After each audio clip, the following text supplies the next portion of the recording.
Welcome to Mariners Fan Central. What's up, Mariners faithful? Welcome back to your exclusive Seattle Mariners news channel, the place where passion and analysis meet. Before we dive deep into the news that's shaking up the T-Mobile Park clubhouse, I ask you from the bottom of my heart, subscribe to the channel. It's the best way to ensure you get the fastest and most detailed updates, the kind that only our channel offers. The coverage we provide is exclusive, straight to the point, and designed for the fan who lives and breathes the M's. It's not just news, it's a confidential briefing for each and every one of you. Now, let's get down to business. I've obtained exclusive information that needs to be shared. Today's top story, which is echoing throughout the league's corridors, is about a player the Mariners reacquired at the trade deadline and who is already talking about the future. Eugenio Suarez, our Geno, is back in Seattle, and the fit seems to be more than perfect. He, who was one of the pillars of our historic 2022 team and became a cult figure for our fan base, has returned and in a recent interview with 93.3 KJR made statements that surely warmed the hearts of all M's fans. He not only expressed his love for the city and the organization, but also said he would love to extend his contract and stay in Seattle beyond 2025. To paraphrase, he said that the city, the people, and the belief that the M's can be champions this year motivate him to stay. For a player who is one of the biggest power hitters in the MLB over the last decade, with 313 career home runs, this is a significant statement. The acquisition of Suarez wasn't just an attempt to bolster the lineup, but a move that could turn into a long-term extension, a marriage that he himself wants to continue. And the most important part, which I've been able to confirm with my sources, is that the front office shares the same vision. This isn't just speculation, it's a plan in motion, a strategic analysis that's being done internally to evaluate the conditions of a possible renewal. The debate about Geno's extension is directly linked to his current performance and his age. At 34, with a contract expiring in 2025, the Mariners have the opportunity to negotiate a deal that makes sense for both sides. He had a notable performance in 2022 and 2023 during his first stint in Seattle, but since returning, he's faced some struggles at the plate, with a .105 average in 10 games. However, it's important to put that number in context. Baseball is a game of highs and lows, and a 10-game sample is too small to draw definitive conclusions. His overall season average of .247 and career average of .247 show a consistency that cannot be ignored. Furthermore, the 37 home runs and 92 RBIs he has accumulated this year are elite numbers, proving he still has a lot to offer. The question of a new contract's value is the central point. As John Heyman would say, it's a conundrum. A 3-year contract seems most likely, with a total value in the range of $75 million, or perhaps an additional 4th year for a lesser value, reaching $85 to $90 million.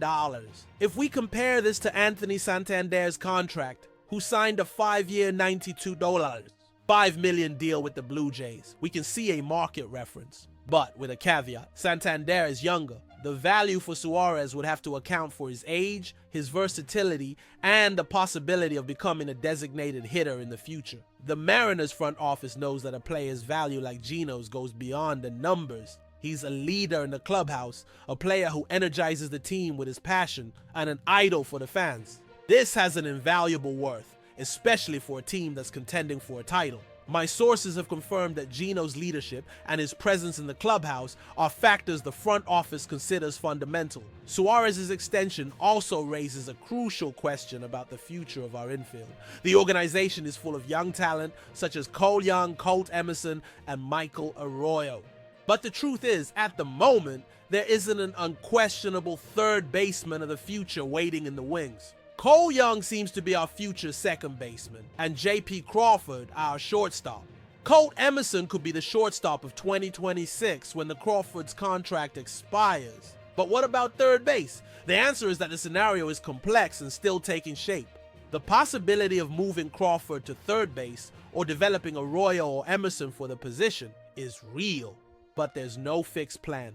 This opens up a strategic spot for an experienced player like Suarez. who could play third base for a year or two and then transition to a designated hitter role, allowing the young talents to develop without rush. Gino's flexibility is an asset to the organization, and the front office knows it. Extending Suarez wouldn't close the door on our talents, but would provide a safe bridge to the future, ensuring stability while our promising young players mature. What I'm hearing is that this is the prevailing view within the organization. Gino as a transitional piece, but with an immediate and long-term impact. The team doesn't want to rush the development of its young talent, and Suarez offers a perfect solution. The possibility of having Eugenio Suarez back long-term isn't just a clubhouse rumor. It's a strategic move that aligns perfectly with the Mariners' vision. The team is in a crucial phase, contending for the top of the AL West with ambitions of reaching the World Series. Having a veteran like Gino, who has already proven his ability to perform under pressure and has such a strong connection with the fans, is an invaluable asset. The front office, led by Jerry DiPoto, has a history of making audacious and often unexpected moves, and extending Suarez could be the next step in that journey. My analysis, based on my conversations and sources, is that this extension would not be a shot in the dark but a calculated bet. The contract would need to be structured to mitigate the risks of age and inconsistency, possibly with performance bonuses and clauses that allow for a smooth transition to a designated hitter role. The most important part is that the desire exists on both sides, which makes negotiations much easier and more likely to have a positive outcome. The impact of a player like Suarez goes beyond the stats. The passion he brought to the team in 2022, the contagious energy, and the famous good vibes only became an integral part of the M's culture. The fans love him, and he returns that affection. This reciprocal relationship is something that cannot be bought. The front office knows that morale and a connection with the fan base are crucial for long-term success. Extending Gino would not just be a baseball move, but a cultural one, a signal to the fans that the organization values passion and commitment. He is the personification of the energy of a team that is finally competing at a high level with expectations of going further. My internal sources have assured me that Gino's leadership in the clubhouse is a factor being weighed heavily. He is seen as an anchor, a mentor for the young players, and a voice of experience for the team.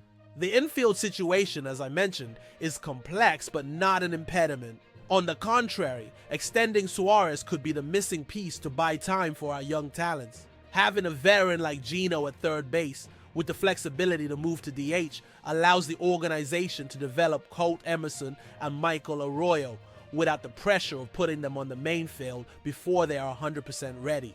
The Mariners' development philosophy is one of patience and long-term planning. Suarez fits perfectly into this plan, providing an immediate solution for a key position and a bridge to the future. The front office doesn't want to repeat past mistakes by rushing prospects who aren't ready. Gino would be the security, the player who fills the gap with quality and experience, ensuring the team remains competitive while the future is being built.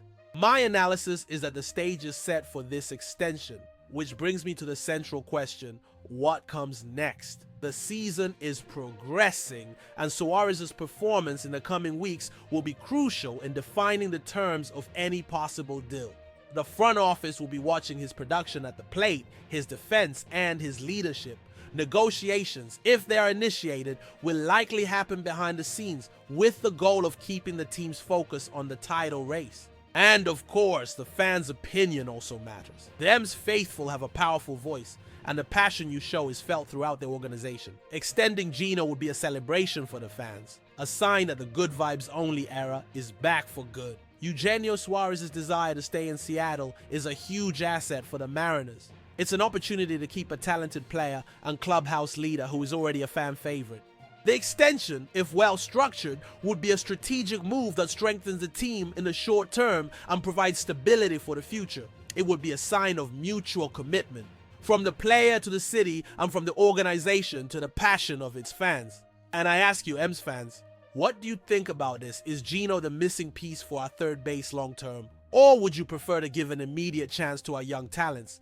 Leave your opinions in the comments. That's the news for today. Stay tuned because the news never stops. If you're new here or haven't subscribed yet, click the subscribe button, hit the bell icon so you don't miss anything, and leave a like. Your participation is what drives the channel. Keep with us for more continuous, serious, and passionate coverage of the Seattle Mariners. I'm your guide, your insider, and together we'll follow every step of our team. See you next time.